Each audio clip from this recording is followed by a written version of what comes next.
नमस्कार दोस्तों, ocean network में आपका स्वागत। आज बात करेंगे महाराष्ट्र की।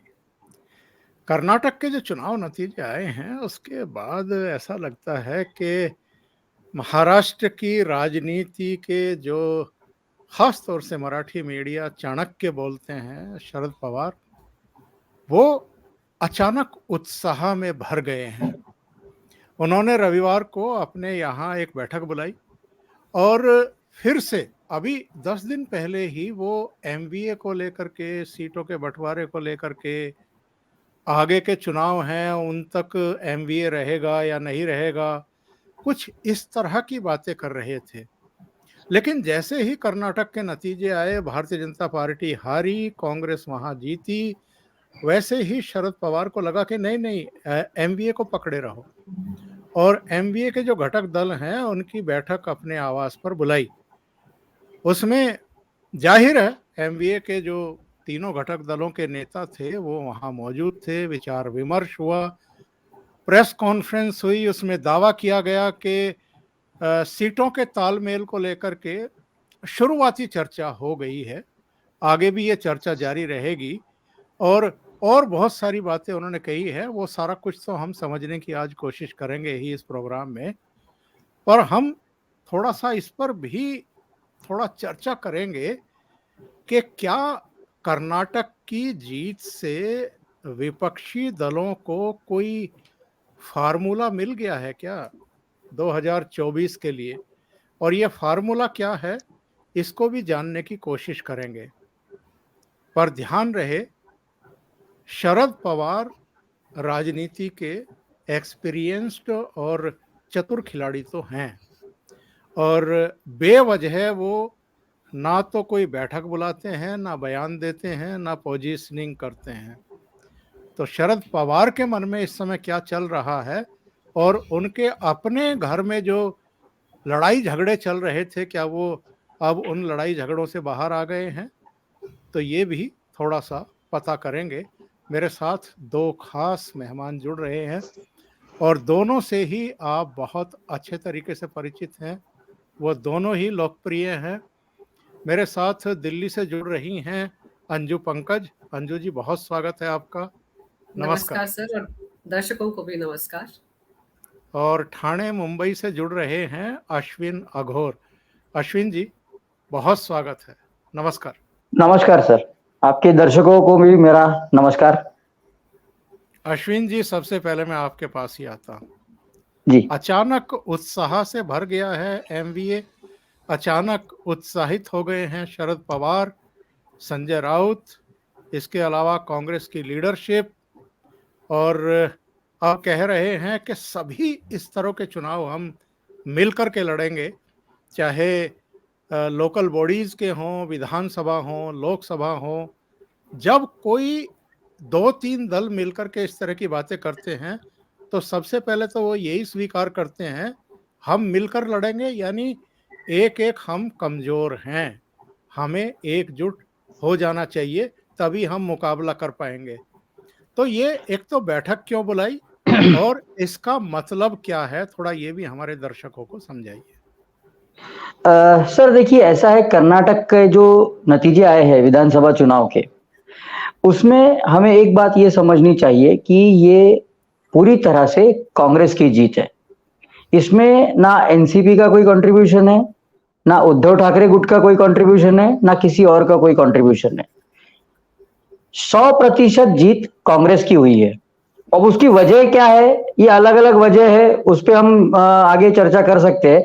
लेकिन ये कहना कि उस जीत की वजह से महाराष्ट्र में महाविकास आघाड़ी मजबूत हुई हो रही है, या उसमें उत्साह आ गया है, या वो आने वाले चुनाव, महाराष्ट्र विधानसभा के चुनाव, कॉर्पोरेशंस के चुनाव, नगर निगम के चुनाव को लेकर बहुत उत्साहित है और सारे के सारे चुनाव अब यही लोग जीतने वाले हैं, तो ये थोड़ी जल्दबाजी होगी। क्योंकि कल जो बैठक हुई शरद पवार जी के घर पे संडे को, उस बैठक में ये डिसाइड किया गया, मतलब खबरें कई तरह की आ रही है।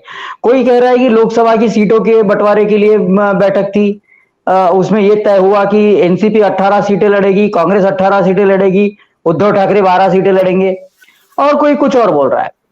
लेकिन उसके बाद जो प्रेस कॉन्फ्रेंस हुई, आप बाकी जो लोगों ने प्रेस कॉन्फ्रेंस की, कांग्रेस, एनसीपी और शिवसेना के नेताओं ने, उसके अलावा भी एक प्रेस कॉन्फ्रेंस हुई जो अजीत पवार ने की। अब अजीत पवार ने अपने प्रेस कॉन्फ्रेंस में क्या कहा, ये ध्यान देने वाली बात है।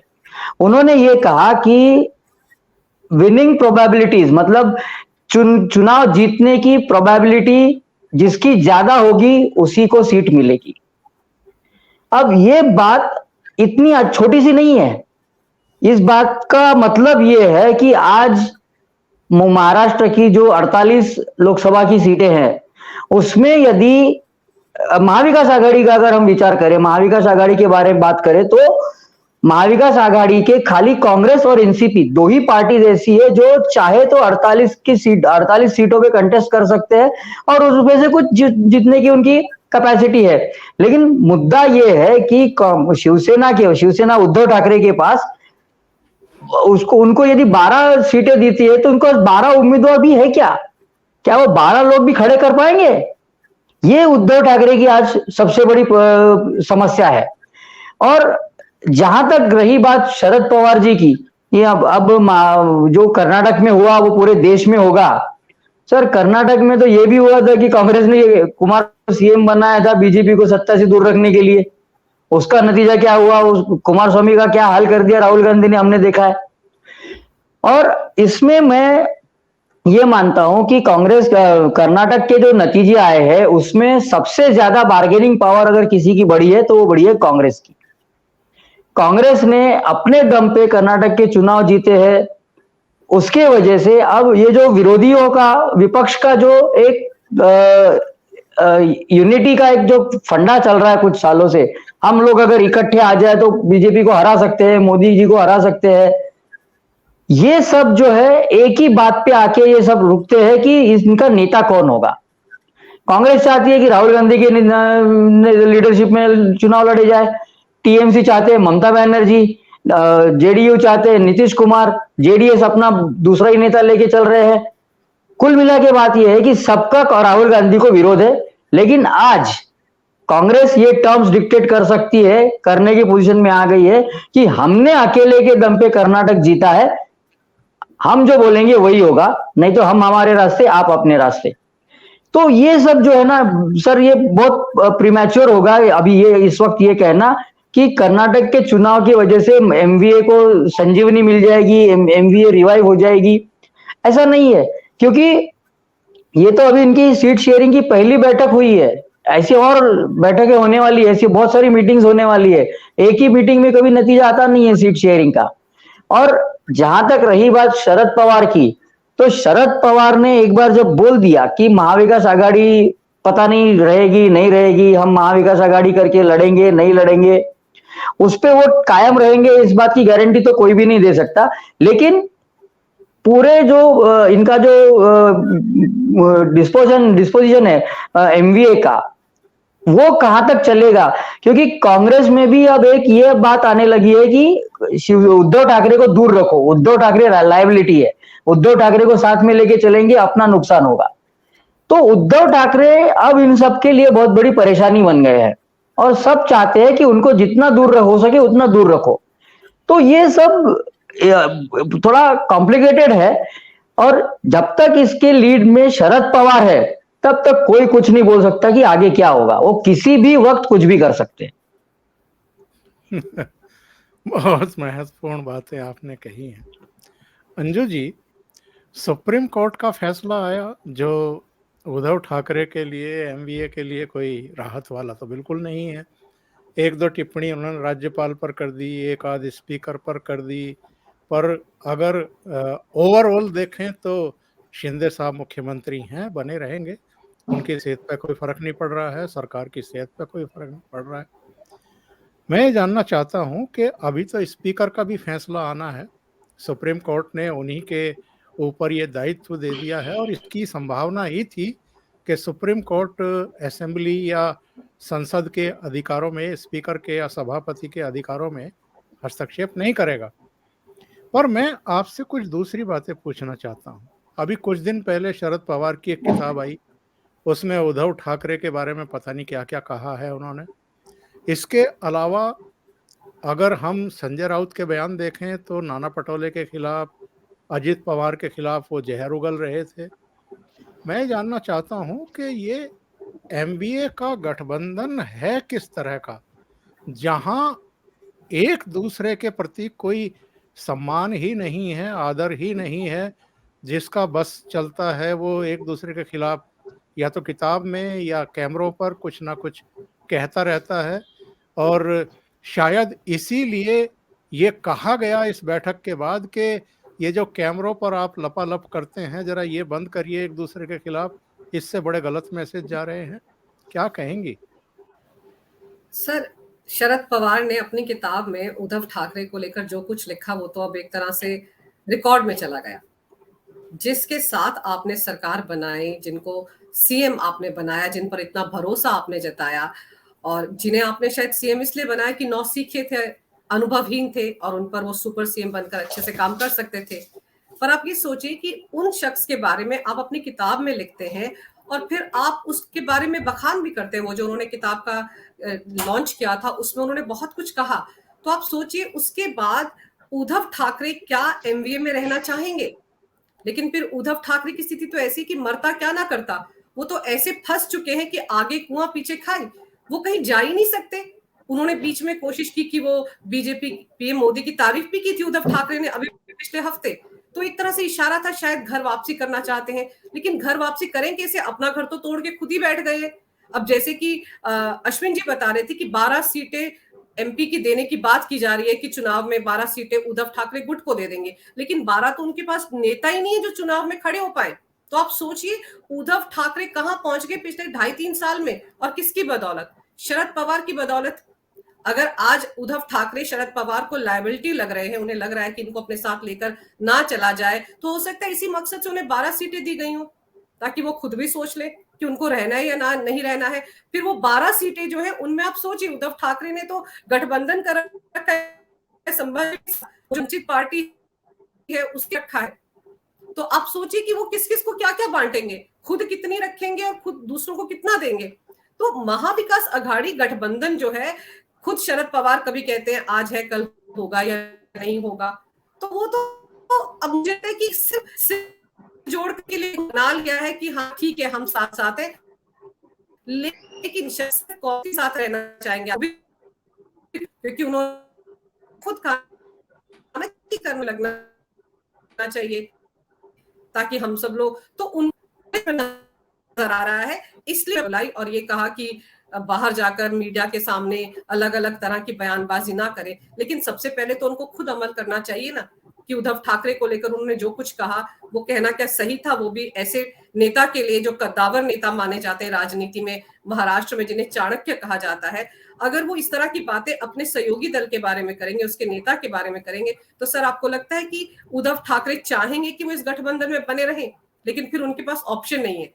और रही बात कर्नाटक चुनाव के बाद शरद पवार का अति उत्साहित होना, तो वो लाजमी है। वो क्या करें? उनके घर में आग लगी हुई है, उसको वो दबाने की कोशिश कर रहे हैं, नौटंकी कर चुके हैं कि इस्तीफा दिया फिर वापस ले लिया, 3 दिन का समय लिया। अगर किसी को इस्तीफा देना होता है सर, तो क्या वो इतना तामझाम करके इस्तीफा देता है?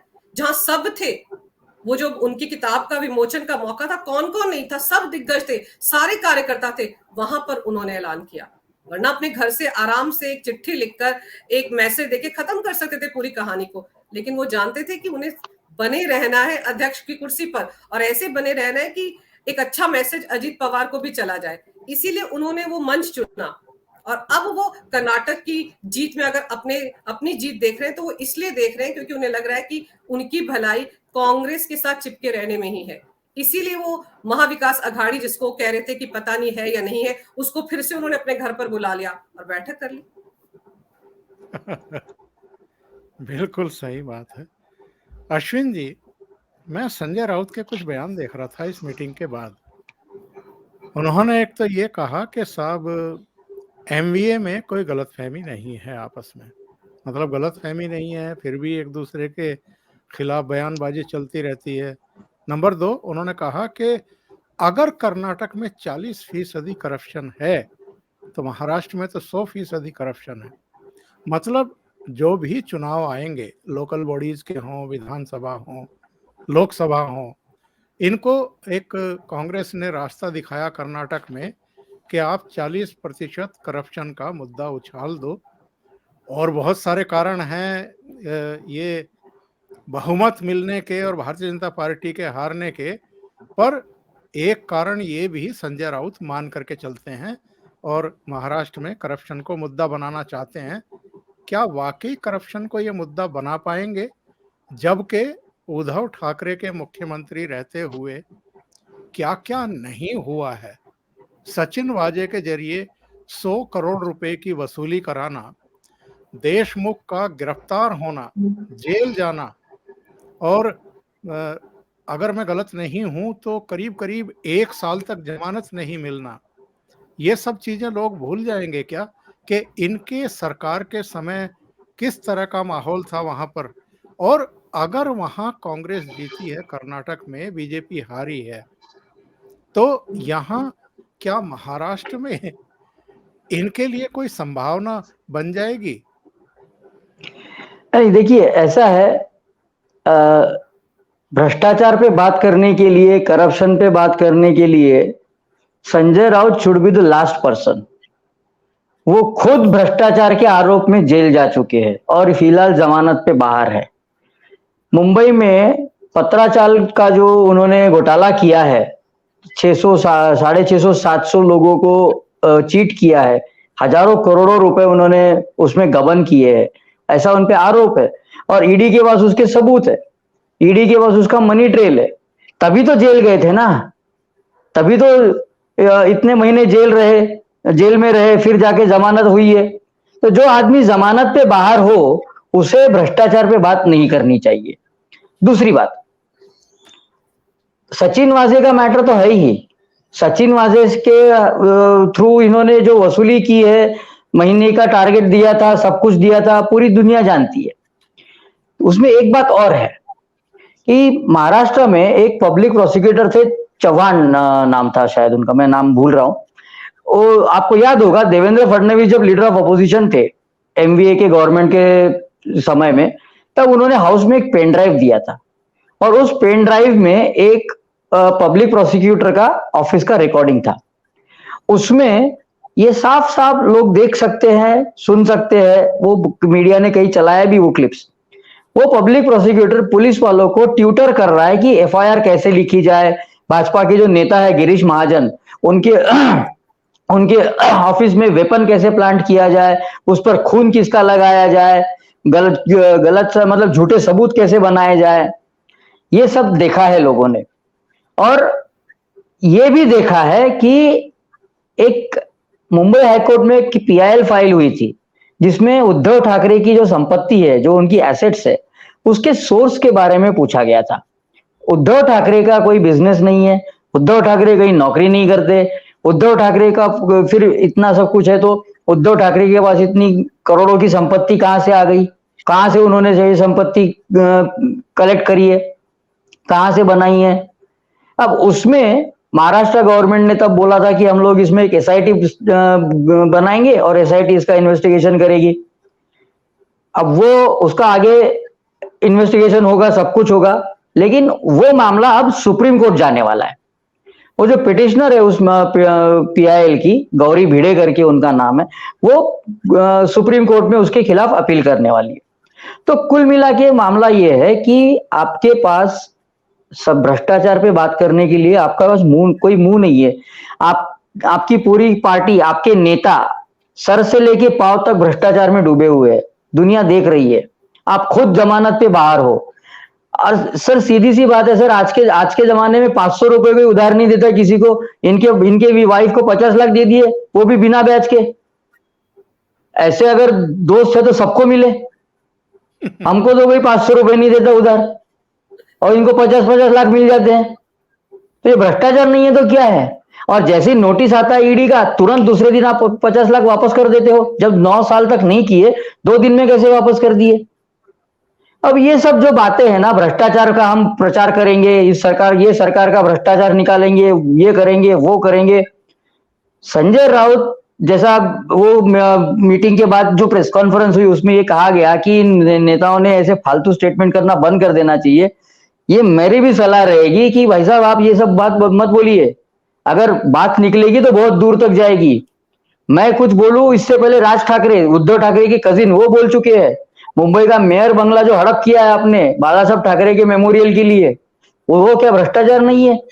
आप जो दूसरा बंगला बनाया है आपने, मातोश्री 2, मातोश्री 2 जो बनाया है उसमें कितनी सारी इरेगुलरिटीज है, वो भ्रष्टाचार नहीं है क्या? यदि आप ये शिवसेना बीजेपी सरकार का भ्रष्टाचार निकालोगे तो आपको क्या लगता है ये लोग चुप बैठेंगे? ये तो अभी सरकार में इनके पास तो पूरे कागजात होंगे, सब डॉक्यूमेंट्स इनके पास होंगे, डॉक्यूमेंट्री एविडेंस लेके कल को ये प्रचार में आ गए तो आप क्या करोगे? आपके इतने भ्रष्टाचार है, आपने इतना सब कुछ करके रखा है कि आपको मुंह छुपाने के लिए जगह नहीं मिलेगी। लेकिन मैं जानता हूं कि संजय राउत पे इन बातों का कोई असर नहीं होने वाला, उनको इस बात से कोई फर्क नहीं पड़ता कि लोग मेरे बारे में क्या बोलते हैं। मेरे को जो बोलना है उठ पटांग सुबह 9 बजे आके मैं मेरे सामने घर के सामने मीडिया वाले आके खड़े हो जाते हैं, बूम पकड़ के मेरे सामने बूम आ जाता है तो मेरे को लाइसेंस मिल जाता है जो मुंह में आया वो बोल देने का। मैं वो करता रहूंगा, मीडिया उसको दिन भर चलाता रहेगा।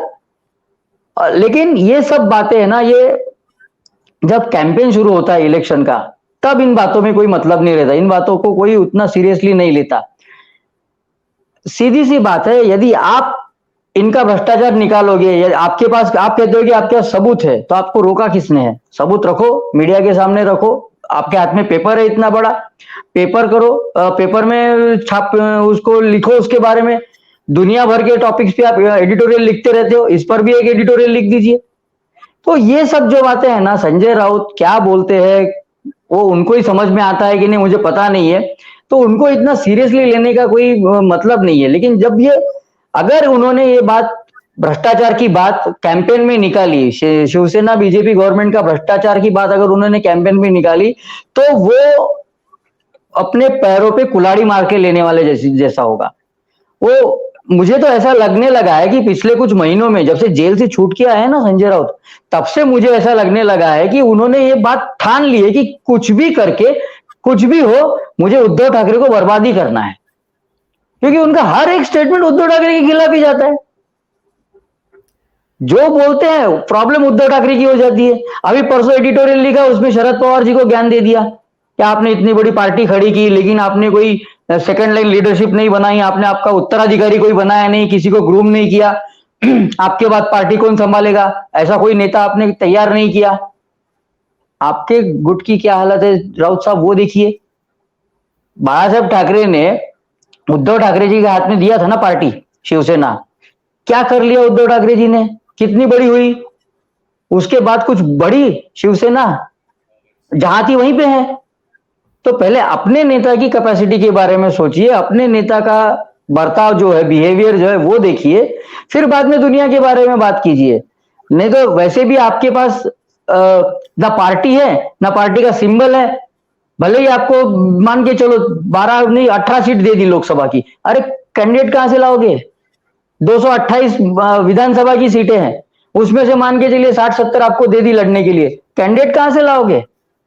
पहले उसका कुछ तो सोचिए। बाद में ये शिवसेना बीजेपी वो अपना अपना देख लेंगे, शरद पवार अपना देख लेंगे, कांग्रेस अपना देख लेगी, आप अपना देखिए।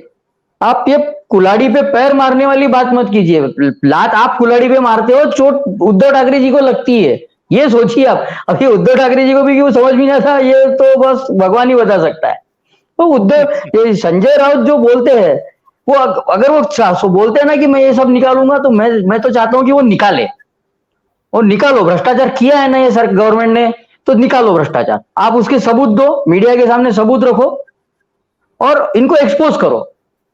कोई भी अगर भ्रष्टाचार करता है तो उसको छोड़ना नहीं चाहिए, चाहे वो बीजेपी का नेता हो, चाहे वो शिवसेना का नेता हो, चाहे एनसीपी का हो, चाहे कांग्रेस का हो, मैं ये मानता हूं।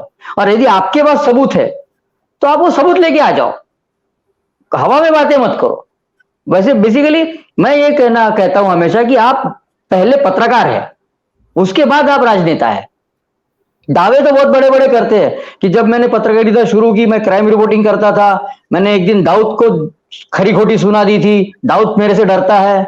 अरे ठीक है, लेकिन आप अभी तो संपादक हो एक पेपर के, एक पत्रकार और एक संपादक अगर ऐसी बातें करेगा, हवा में बातें करेगा, तो कैसे चलेगा? अपना जो थंब रूल होता है जर्नलिज्म का, कि मैं अगर कोई आरोप कर रहा हूं तो मेरे हाथ में उसको कोरैबोरेट करने के लिए डॉक्यूमेंट्स चाहिए। डॉक्यूमेंट्री एविडेंस हो तो स्टोरी बनेगी, नहीं तो स्टोरी नहीं बनेगी। मेरे एडिटर ने तो मेरे को यही सिखाया। जब भी मैं स्टोरी लेके जाता था, पहले बोलते थे कागज दिखा, कागज दिखाने के बाद मेरे को स्टोरी लिखने को बैठता था। वो कागज नहीं है तो स्टोरी नहीं है, सिंपल। और संजय राउत पत्रकार होके उल्टी बात करते हैं, मतलब सबूत एक भी नहीं है, हवा में बातें। तो अगर उनके पास है तो निकालो, मजा आएगा। ये भी निकालेंगे, वो भी निकालेंगे, लोगों का एंटरटेनमेंट होगा। जैसे रोज 9 बजे करते हैं, दिन भर होता रहेगा फिर। लेकिन सर, ये संजय राउत ही है ना जो शिवसेना भवन में बैठकर कहा करते थे कि बीजेपी के 3.5 नेताओं के कच्चे चिट्ठे मेरे पास हैं, बीजेपी के 140 नेताओं के कच्चे चिट्ठे मेरे पास हैं, मैं सबकी पोल खोल दूंगा। और फिर उन्होंने तो किरीट सोमैया की पत्नी पर 100 करोड़ के टॉयलेट घोटाले का आरोप लगाया था, जिसका मानहानि का केस उनके खिलाफ चल रहा है। हाँ। तो कि खुद की 11.5 करोड़ की संपत्ति को ईडी ने जब्त करके रखा है, वो भ्रष्टाचार की बात कर रहे हैं। और आप सोचिए बीएमसी का भ्रष्टाचार, अभी तो पहले बीएमसी के अगले महीने उसकी भ्रष्टाचार की तो बीजेपी ने बहुत पहले से पोल खोल कार्यक्रम चला रखा था पूरे मुंबई में, सीएजी उसकी जांच पड़ताल कर रहा है।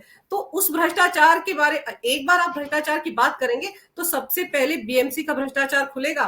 कोविड काल में क्या क्या सेंटर बनाए गए थे, जंबो सेंटर, ये सब कुछ खुलेंगे। तो एक बार सही कह रहे हैं अश्विन जी, खोलें तो सही, बात करें तो सही भ्रष्टाचार की संजय राउत, उसके बाद देखिए क्या क्या होता है। अंजू जी, आपके पास ही आता हूं। देवेंद्र फडणवीस ने इनकी जो पंचायत बैठी थी सिल्वर ओक में, उसके बाद ये कहा है कि कर्नाटक में शरद पवार की पार्टी को 1% वोट भी नहीं मिले हैं। और जब मैं चुनाव प्रचार के लिए गया था तो मैंने वहां मतदाताओं से कहा था कि इनके जो कैंडिडेट हैं इनको आप यहाँ से बांध करके पार्सल करिए और वापस महाराष्ट्र भेज दीजिए, यानी शरद पवार के पास भेज दीजिए। और वहाँ के मतदाताओं ने यही किया। उन्होंने ये भी कहा कि भाई भारतीय जनता पार्टी को जितना वोट मिला था पिछली बार, उसमें से केवल 0.40 यानी 1% भी नहीं, आधा प्रतिशत भी नहीं, उतना घटा है। और वहाँ 1985 से अब तक एक परिपाटी रही है, हर 5 साल में सरकारें बदल जाती हैं।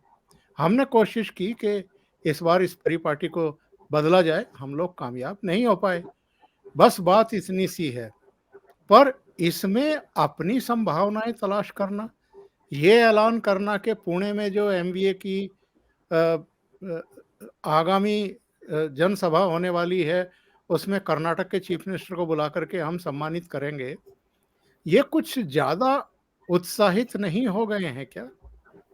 सर, पहले ये तो तय हो जाए कि कर्नाटक में सीएम बनेगा कौन। आप देखिए कि कांग्रेस में कितना घमासान मचा हुआ है। सिद्धरमैया दिल्ली पहुंचे हुए हैं सोनिया गांधी से मिलने के लिए, राहुल गांधी से मिलने के लिए। वो जो अध्यक्ष है कांग्रेस के, खड़गे साहब, वो कहते हैं कि आला कमान तय करेगा। उनको आज तक यकीन नहीं हुआ कि आला कमान वो भी हो गए हैं। फिर डीके शिव कुमार कह रहे हैं कि मैं तो दिल्ली नहीं जाने वाला, मैं तो किसी फॉर्मूले पे बात नहीं करने वाला। आप सोचिए, ये कहा जा रहा है कर्नाटक में कि एक सीएम होगा, फिर 3-4 डिप्टी होंगे, उसके बाद बहुत सारे मंत्री होंगे। फिर वक्फ बोर्ड जो है उसके जो चीफ है, उन्होंने क्या कहना शुरू कर दिया कि देखिए 60-70 सीटों पर तो कांग्रेस हमारे मुस्लिम वोटों की वजह से जीती है, हमको भी एक डिप्टी सीएम चाहिए, हमको भी 5-6 मंत्री चाहिए, गृह मंत्रालय चाहिए, फाइनेंस मिनिस्ट्री चाहिए। तो शरद पवार साहब को बोलिए थोड़ी खीर को ठंडा होने दे फिर खाएं। वो इतने उतावले क्यों हुए जा रहे हैं? कांग्रेस को खुद नहीं पता कि उनके सीएम कौन बनने वाले, डिप्टी सीएम कौन बनने वाले। वहां कांग्रेस में दो फाड़ ना हो जाए कल को, ये नौबत आई हुई है। और उनको लग रहा है कि जो सीएम बन जाएंगे उसको हम एमबीए की बैठक में बुलाकर सम्मानित करेंगे। तो पहले ये सब होने तो दीजिए। और अगर देवेंद्र फडणवीस साहब ने बिल्कुल ठीक कहा, वैसे भी शरद पवार की दिक्कत सर अब ये भी है कि वो राष्ट्रीय पार्टी नहीं है एनसीपी। एनसीपी अब सिर्फ एक क्षेत्रीय पार्टी है, तो उनको अपने क्षेत्र पे ध्यान देना चाहिए। आप सोचिए, एनसीपी का तो पूरे महाराष्ट्र में भी वर्चस्व नहीं है। अगर एनसीपी सच में एक पार्टी होती, अकेले अपने दम पर सरकार बनाई, हमेशा उन्हें बैसाखियों की जरूरत पड़ी और उस पार्टी की बैसाखी का सहारा शरद पवार ने लिया, जिससे अलग होकर वो आए थे। आप सोचिए 1998 के आसपास जब उन्होंने अलग पार्टी बनाई थी तो क्या मुद्दा था उनका? विदेशी मूल के मुद्दे पर सोनिया गांधी के उस पर नाराज होकर अलग आ गए थे और पार्टी बना ली। अगर वाकई उनमें, मैं तो ये कहती हूँ, आत्मसम्मान होता तो कभी कांग्रेस की तरफ देखते भी नहीं। लेकिन फिर उन्होंने क्या किया, जब भी वहां पर कोई सरकार बनी है उसमें भी उन्होंने कांग्रेस का सहारा लिया। आज भी वो कांग्रेस के साथ ही जाना चाहते हैं। अब ये देखिए, दो पूर्व कांग्रेसी ममता बनर्जी और शरद पवार दोनों इस वक्त कितने उत्साहित हो रखे हैं कांग्रेस की जीत से कर्नाटक में। ममता बनर्जी भी बदल गई, उनके तेवर में बदलाव आ गया सर। तो ये सोचिए कि इस वक्त शरद पवार, उनको चाहिए कि अगर अपना कद बढ़ाना है तो वहीं पे बढ़ाएं महाराष्ट्र में। और फिलहाल जो दाएं बाएं लोग उनकी, जिनको की नोटा जैसी उनकी हालत हो गई कर्नाटक में, तो उनको उस पर सोचना चाहिए कि वो क्षेत्रीय पार्टी नहीं है, वो राष्ट्रीय पार्टी नहीं है, उन्हें अपने क्षेत्र पर ध्यान देने की जरूरत है। और पहले कांग्रेस को तय तो करने दो कि उनका सीएम कौन होगा, उसके बाद बड़े मौके आएंगे, कर लीजिएगा सम्मानित उनको। ये इच्छा भी पूरी कर लीजिएगा, उनकी सारी इच्छाएं पूरी होती रहनी चाहिए। सर एक बात इसमें ये जो कर्नाटक में जो चल रहा है घमासान, उस पे से मेरे को याद आ रहा है कि 2014 में गोवा विधानसभा चुनाव में क्या हुआ था। गोवा विधानसभा चुनाव में 2014 में कांग्रेस को क्लियर मेजोरिटी थी, लेकिन कांग्रेस के 3 बड़े नेता, उसमें से एक दिगंबर कामत जो एक्स चीफ मिनिस्टर थे गोवा के, तीनों को चीफ मिनिस्टर बनना था और तीनों में घमासान चल रहा था। मतलब इतना कि वो कुछ भी कर सकते थे सीएम बनने के लिए। और दिग्विजय सिंह गोवा के प्रभारी थे वो गोवा में बैठे रहे, प्रॉब्लम सॉल्व करने की कोशिश करते रहे। लेकिन जैसा कि कांग्रेस का कल्चर है, प्रॉब्लम सॉल्व तो गांधी करते हैं, बाकी कोई नहीं करता। तो गोवा से वो राहुल गांधी जी को फोन पे फोन किए जा रहे हैं, मैसेज पे मैसेज किए जा रहे हैं, रिप्लाई नहीं आ रहा है। सबसे बड़ी प्रॉब्लम भी तो गांधी परिवार ही है। हाँ एग्जैक्टली। और ये सब जो चल रहा था सर्कस, उसके 3 दिन उसमें वेस्ट हो गए। अब उतने में गडकरी आके जुगाड़ लगा के सरकार बना के निकल लिए। अब कर्नाटक में भी कहीं ऐसा ना हो जाए, ये दोनों के झगड़े में बीच अमित शाह कुछ कर दे बीच में आगे और सरकार बना ले। अच्छा ये बताइए, ममता बनर्जी का अभी जिक्र किया अंजू जी ने। ममता बनर्जी का एक बयान आया है कि देश भर में कांग्रेस 200 सीटों पर मजबूत है, तो वहां तो कांग्रेस को मतलब सपोर्ट किया जाना चाहिए, बाकी लोगों को बिना मतलब अपनी मुंडी वहां नहीं घुसानी चाहिए। और जो बाकी की 345 सीटें हैं, 343 सीटें हैं, वहां कांग्रेस को अपनी मुंडी नहीं घुसानी चाहिए। वहां पर जो क्षेत्रीय दल हैं, दूसरी पार्टियां हैं, उनको सपोर्ट करना चाहिए कांग्रेस को। जयराम रमेश का मुझे बयान याद आ रहा है जिसमें उन्होंने कहा था कि ये लोग, हम मतलब कांग्रेस की कीमत पर कोई समझौता नहीं करेंगे और ये चाहते हैं कि हम लोग केवल 300 सीटों में सिमट करके रह जाएं और बाकी पर ये लड़ें। पर अब तो ममता बनर्जी कह रही हैं कि नहीं 200 सीटों पे ही लड़ो, इससे ज़्यादा पे मत लड़ो। तो आपको लगता है कि विपक्षी एकता हो पाएगी इस तरीके से 2024 के लिए? मेरे लिए सवाल है सर। जी हाँ हाँ, देखिए सबसे पहली बात, ये 200 सीटें कौन सी है जहां पे कांग्रेस मजबूत है? और अगर कांग्रेस इन 200 सीटों पे मजबूत है तो उसके सिर्फ 40 सांसद क्यों हैं? फिर 2014 में ज्यादा सांसद थे, 2019 में कम हो गए, ऐसा क्यों हुआ? और पिछले 5 साल में ऐसी क्या जादू हो गई कि अचानक 200 सीटों पे कांग्रेस मजबूत हो गई? ये पहली बात। 2014 में इनके 44 थे, 2019 में 52। तो हाँ, ये बची हुई 150 सीटें कौन सी है जहां पे ये मजबूत है लेकिन जीते नहीं? और देखिए, ये जो मैं शुरू से कह रहा था कि कांग्रेस चाहती है कि जो भी विपक्षी दलों का गठबंधन हो, जो भी फ्रंट हो, 3rd फ्रंट, 4th फ्रंट, जो भी है, वो राहुल गांधी जी के लीडरशिप में हो। जो भी चुनाव हो उसमें प्राइम मिनिस्टर पोस्ट का फेस राहुल गांधी हो। लेकिन ये बात ममता बनर्जी को मंजूर नहीं है, नीतीश कुमार जी को मंजूर नहीं है, शरद पवार जी को मंजूर नहीं है।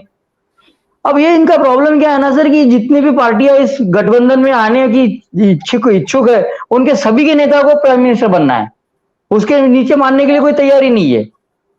तो ममता बनर्जी ने एक तरह से ये बोल दिया है कि भाई कांग्रेस अगर चाहे तो 200 सीटें ले सकती है और बाकी जो बची हुई सीटें है उसमें हम लोग लड़ेंगे, क्योंकि उनको मालूम है कि 200 सीटों पे अगर कांग्रेस लड़ेगी तो क्या उस 150 सीट या 250 सीटें तो जीतने नहीं वाली।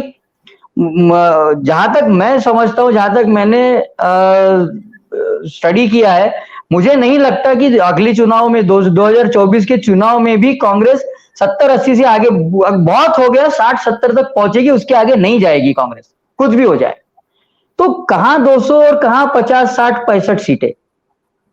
तो ये सब जो है ना, कांग्रेस को दबाने के लिए ये लोग सब करते रहते हैं, क्योंकि इनको प्रॉब्लम ये है कि देखिए, ममता बनर्जी क्यों कांग्रेस से अलग हुई, उसका उनका गांधी परिवार के साथ डिस्प्यूट था। शरद पवार क्यों अलग हुए, क्योंकि उनका सोनिया गांधी के साथ डिस्प्यूट था। तो जो जो रूट कॉज है डिस्प्यूट का, वो तो अभी भी कांग्रेस में है, तो वो इस पे कॉम्प्रोमाइज कैसे करेंगे? और यदि वो कॉम्प्रोमाइज करेंगे तो इनका पूरा पॉलिटिकल फ्यूचर ही खत्म हो जाएगा। जिसके वजह से उन्होंने कांग्रेस छोड़ी, जो रीजन था कांग्रेस छोड़ने का, और खुद का पार्टी बना के बंगाल जैसे स्टेट में लगातार तीसरी बार सत्ता में आना, वो पूरा चला जाएगा। लेकिन ये सब इसलिए हो रहा है कि हर कोई, वो इंग्लिश में कहते हैं ना मसल फ्लेक्सिंग, हर कोई अपनी ताकत दिखा रहा है। ममता बनर्जी अपनी ताकत दिखा रही है, नीतीश कुमार अपनी ताकत दिखाएंगे, उधर केसीआर अपनी अलग ताकत दिखाएंगे, उधर स्टालिन अलग से कुछ तो करते रहेंगे साउथ में। अब ये सब इसलिए हो रहा है कि कांग्रेस को थोड़ा कंट्रोल में रखे सब कुछ, सब मिलके, ताकि आगे चल के राहुल गांधी इनके सर पे आके ना बैठे। और कांग्रेस वाले तो इसको मानने के तैयार नहीं। जैसा आपने कहा कि जयराम रमेश ने तो बोल दिया कि हम लोग इसमें कोई कॉम्प्रोमाइज नहीं करेंगे, कांग्रेस के साथ लीडरशिप में जाना है तो चलेंगे, नहीं तो आप अलग अलग चलेंगे। तो कांग्रेस का सबसे बड़ा प्रॉब्लम यह है कि उनके नेताओं को दिखता है कि यदि हम राहुल गांधी जी को प्रोजेक्ट करेंगे तो नुकसान है, फिर भी वो करते रहते हैं, क्योंकि उनकी मजबूरी है। वो गांधी नाम हटा देंगे तो उनका अस्तित्व का सवाल पैदा हो जाएगा, मतलब एग्जिस्टेंशियल प्रॉब्लम है उनका। गांधी अगर कांग्रेस में नहीं रहे तो कांग्रेस भी एग्जिस्ट नहीं करेगी। इसीलिए कुछ भी करके गांधी को सेंटर पे रखना है, फ्रंट पे रखना है, और उनके पीछे पीछे भेड़ चाल के जैसा जाना है। उसमें फिर जयराम रमेश जैसे इतने इंटेलेक्चुअल टाइप के नेता भी सब कुछ भूल जाते हैं और राहुल गांधी के पीछे चलने लगते हैं। इस वजह से होता यह है कि इनका जो गठबंधन है वो कभी सक्सेसफुल हो ही नहीं सकता। हर कोई, शुरू में सब आते हैं, आपने देखा होगा कि कुमार स्वामी का जो स्वेरिंग इन हुआ था पिछली बार, तब सब लोग इकट्ठे आए थे, स्टेज पे खड़े रह के हाथ उठा के सबने फोटो वोटो खिंचाई थी, मीडिया ने छापी थी, सब लोगों ने, जो लुटेंस मीडिया है उन्होंने घंटे 2 घंटे का डिबेट शो किया था कि बस अब सब कुछ हो गया, अभी तो वापस यूपीए गवर्नमेंट में सरकार बनेगी, ये वो। क्या हुआ? ना वो हाथ सब कब नीचे आ गए, छोड़ के सब अपने अपने रास्ते चले गए, इनको भी पता नहीं चला। तो ये सब इनका जो है ना, हर एक को प्राइम मिनिस्टर बनना है, ये सबसे बड़ी प्रॉब्लम है इन लोगों की। और उसके खुद का जो स्वार्थ है, खुद का जो बेनिफिट है, वेस्टेड इंटरेस्ट है खुद के, उसके आगे इनको ना देश की चिंता है ना किसी और चीज की चिंता है।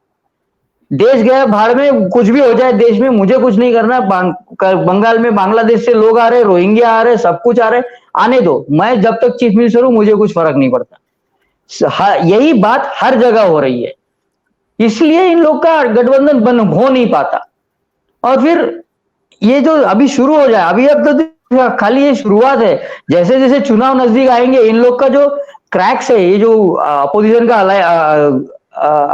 फ्रंट है, अलायंस है, उसमें जो क्रैक्स जो डेवलप होंगे आगे चल के, वो तो अभी शुरुआत है, ये आगे बहुत कुछ होने वाला है। और अंजू जी, आपको लगता है कि हिमाचल और कर्नाटक के नतीजों के बाद तो कांग्रेस की जो गलतफहमी है वो कुछ ज्यादा ही बढ़ने वाली है, और वो अपनी शर्तों पर अब विपक्षी दलों से के साथ गठबंधन करेगी या सीटों का बंटवारा करना चाहेगी? क्योंकि भारत जोड़ो तोड़ो यात्रा और अब कर्नाटक में कामयाबी, हिमाचल में कामयाबी, तो कांग्रेस तो मतलब ऐसे मौकों का हमेशा फायदा उठाती है। तो ऐसे में क्या आपको लगता है कि अब विपक्ष का एकजुट होना दूर की कौड़ी हो जाएगी, यानी दिल्ली इनके लिए और दूर हो जाएगी? सर, दिल्ली तो इनके लिए 2014 में भी दूर थी, 2019 में भी दूर थी, 2024 में भी दूर ही रहेगी। कांग्रेस के साथ सबसे बड़ी दिक्कत सर ये है कि इस वक्त वो अंदरूनी कलह से हर राज्य में जूझ रहे हैं। मुझे तो कर्नाटक में उनको कामयाबी मिली, उसके बाद देखिए कैसे बोराए घूम रहे उनके सारे नेता, सबको सीएम बनना है, एक अनार 100 बीमार, किस किस को देंगे, कितने सीएम बनाएंगे, कितने डिप्टी सीएम बनाएंगे, कितनों को मंत्री बनाएंगे, हर तरफ से मांग उठ रही है। इस समुदाय को खुश करेंगे या उस समुदाय को खुश करेंगे, लिंगायत को खुश करेंगे, वोकालिगा को करेंगे या मुस्लिम समुदाय को, आप सोचिए। अभी तो कांग्रेस का राजस्थान में हाल देखिए क्या हो रहा है, सचिन पायलट यात्रा पर निकले हुए हैं, वहां एक अलग कहानी हो रही है, वहां भी चुनाव होने वाले हैं।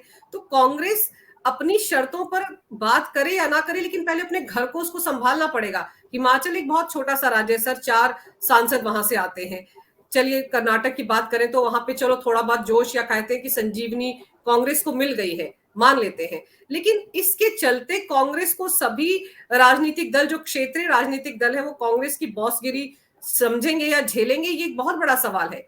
अभी ममता बनर्जी की हम बात कर रहे थे, तो ममता बनर्जी आप देखिए कि सागर दिग्गी में जब उपचुनाव हुआ था, उसमें जब कांग्रेस जीत गई थी, उसके बाद आप देखिए ममता बनर्जी के तेवर कैसे थे। ममता बनर्जी को लगने लगा था कि उनका वो जो मुस्लिम वोट बैंक है वो छिटक कर कांग्रेस के पास चला गया, कितनी दुखी हुई थी, क्या क्या स्टेटमेंट दिए थे। फिर उसके बाद रामनवमी पे क्या हुआ था, क्या कहा था उन्होंने कि जो जहां जहां से वो शोभा यात्रा गुजरेगी उसे मुस्लिम इलाकों से नहीं जाना चाहिए, वरना जो कुछ होगा उसके लिए वो जिम्मेदार होंगे। वो उनका फिर से वो मुस्लिम कार्ड था जो वो हमेशा से खेलती आई हैं। और फिर अरे वो कितनी डेस्परेट हैं, कल की घटना से पता चलता है। सलमान खान को बुला करके उनको शॉल उड़ा करके सम्मानित कर रही हैं, मतलब मुसलमानों को किसी भी तरीके से संदेश देने पर आमादा है जी। हाँ।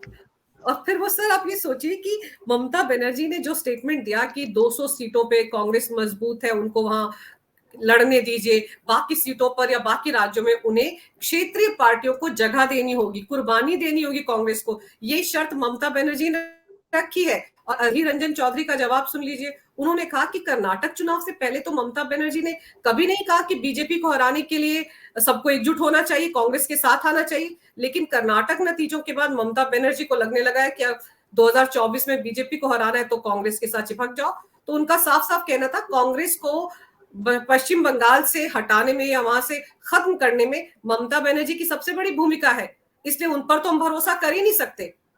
तो अब ममता बनर्जी जो मुंबई जाकर शरद पवार से मिली थी, पिछले साल से बात है, 2 साल 2.5 साल पहले, 1.5 साल पहले, जब कहती थी कौन सा यूपीए, तब राहुल गांधी के लिए कहती थी, तो विदेशी दौरों पे चले रहते, सीरियस ही नहीं है। तो फिर वो ममता बनर्जी, उसको कौन सर कांग्रेस में लेना चाहेगा या कांग्रेस में कौन उनके साथ जाना चाहेगा। और ये सब सर वो काठ की हांडी है ना, बार बार नहीं चढ़ती, 2014 में 2019 में चढ़ाकर देख लिया है, ये अभी थोड़े उछले हुए कर्नाटक की जीत के बाद से, उसके बाद इनको लगने लगा है कि मतलब पता नहीं क्या मिल गया हमको, 2024 का रोड मैप तैयार हो गया है, ममता बनर्जी ने खुद ही फॉर्मूला बना लिया कि 200 सीटों पर कांग्रेस मजबूत है। अश्विन जी कह ही रहे ना, अगर इतनी मजबूत थी तो फिर काय को 52 सीटें आई थी 2019 में, और ममता बनर्जी ने गणित कैसे सेट कर लिया कि 200 सीटों पर कांग्रेस मजबूत है, ये कौन सा गणित है उनका। तो ये सब सर कहते हैं ना, कुछ भी पा लीजिए, बस गलत फहमी मत पालिए, और इन लोगों ने गलत फहमी पाल ली कर्नाटक को देखते हुए। तो अभी तो देखिए आगे आगे क्या क्या होगा इन लोगों के साथ, अभी तो शुरुआत ही है।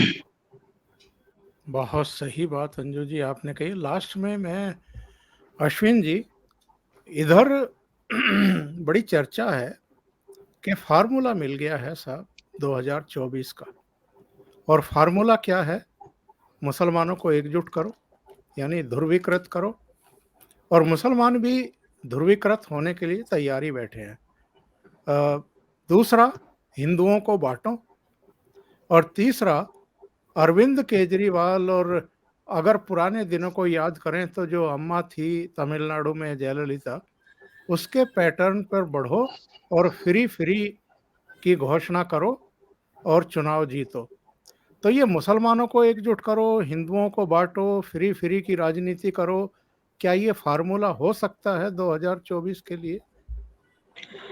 देखिए, ये फॉर्मूला हो सकता है या नहीं हो सकता, ये अभी बताना मुश्किल है, लेकिन कर्नाटक में जो हुआ उस पर से एक अलार्म बेल सबको मिली है कि कर्नाटक में कांग्रेस क्यों जीती, क्योंकि कांग्रेस को करीब करीब 80 से 82% मुस्लिम वोटर्स ने वोट किया है। शुरू में ये था कि मुस्लिम कर्नाटक के जो मुस्लिम वोटर्स है वो डिवाइडेड रहते थे कांग्रेस और जेडीएस में, इस बार ऐसा नहीं हुआ। इस बार वो एक साथ मतलब आंख मूंद के उन्होंने कांग्रेस को वोट किया और उसकी वजह है कांग्रेस का मैनिफेस्टो। कांग्रेस ने जो आश्वासन दिए, जो प्रोमिसेस दिए मैनिफेस्टो में, बजरंग दल पे बैन लगाया जाएगा, महिलाओं को फ्री में सफर करने के लिए, स्टेट ट्रांसपोर्ट में सफर करने के लिए फ्री में मिलेगा, ये फ्री वो फ्री, इलेक्ट्रिसिटी फ्री। और सबसे बड़ी बात यह है कि मुस्लिम लोगों के बारे में जो कांग्रेस ने आश्वासन दिए थे कि आरक्षण देंगे, ये करेंगे वो करेंगे, उसके वजह से कांग्रेस के पीछे सारा मुस्लिम वोटर खड़ा हो गया। और ये आई एम सॉरी टू से दिस, ये अपनी हिंदुओं की ट्रेजेडी है। हम लोग एकजुट नहीं होते। जिस तरह से मुसलमान या मुस्लिम समाज या मुस्लिम वोटर्स एकजुट होते हैं अपनी फायदे के लिए, अपने फायदे के लिए, हम लोग ऐसा नहीं करते। आज देखिए वो शफी सादी जो है कर्नाटक वक्फ बोर्ड के चेयरमैन, आज वो मांग कर रहे हैं कि हमको एक डिप्टी सीएम चाहिए, हमको होम मिनिस्ट्री चाहिए, हमको रेवेन्यू मिनिस्ट्री चाहिए, हमको फाइनेंस मिनिस्ट्री चाहिए। ये क्यों हो रहा है? क्योंकि वो ये अब उनका ये दावा है कि भाई 9 मुसलमान कैंडिडेट तो चुन के आए हैं, उसके साथ हमने अलग से 70-72 जगह पे ऐसा काम किया है कि आपके कांग्रेस के वोट लोग चुन के आए हैं, कैंडिडेट चुन के आए हैं। तो ये इसमें कांग्रेस अब ये फॉर्मूला हर स्टेट में लगाएगी, ये तो होने ही वाला है। अगर अब ये फॉर्मूला है या नहीं है, ये तो आने वाला समय बताएगा। अब इसका परिणाम देखिए, इसका नतीजा ये हुआ कि मध्य प्रदेश में शिवराज सिंह चौहान ने फार्मर्स का लोन पे इंटरेस्ट वेव ऑफ कर दिया। 11 लाख फार्मर्स का उन्होंने लोन पे इंटरेस्ट वेव ऑफ कर दिया। अब ये रेवड़ी बांटना शुरू हो जाएगा, हर पार्टी रेवड़ी बांटना शुरू कर देगी। ये एक हर एक को अपनी जगह, अपना स्पेस बचाने के लिए, अपनी कॉन्स्टिट्यूंसी बचाने के लिए कुछ ना कुछ तो करना पड़ेगा। इसके वजह से अब आने वाले दिनों में हर एक पार्टी यही करेगी, ऐसा मुझे लगता है।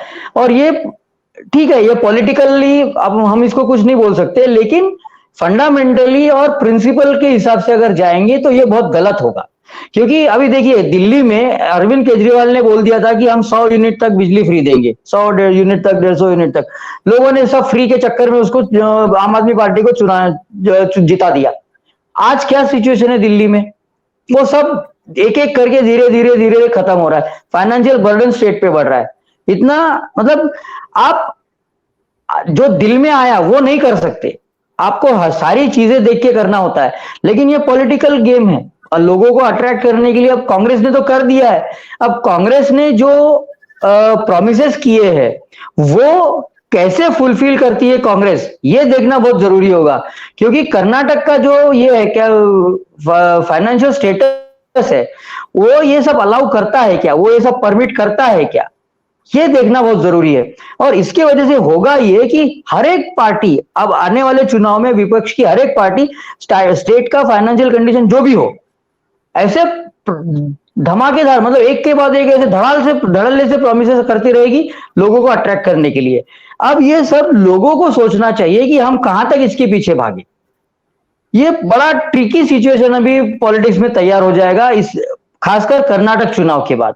ये शुरुआत अरविंद केजरीवाल ने की है, अब ये कांग्रेस ने चालू कर दिया है, अब आगे पता नहीं कौन करेगा। तो ये थोड़ा ट्रिकी सिचुएशन है और इसका फायदा होगा या नहीं होगा, ये तो अभी आने वाले दिनों में ही पता चलेगा। बहुत बहुत धन्यवाद अंजू जी और अश्वनी जी, ओशियन नेटवर्क के लिए इतना समय निकालने के लिए और कई मुद्दों पर अपने बहुत ही अनुभवी विचार रखने के लिए। Thank you so much. नमस्कार। धन्यवाद सर, नमस्कार।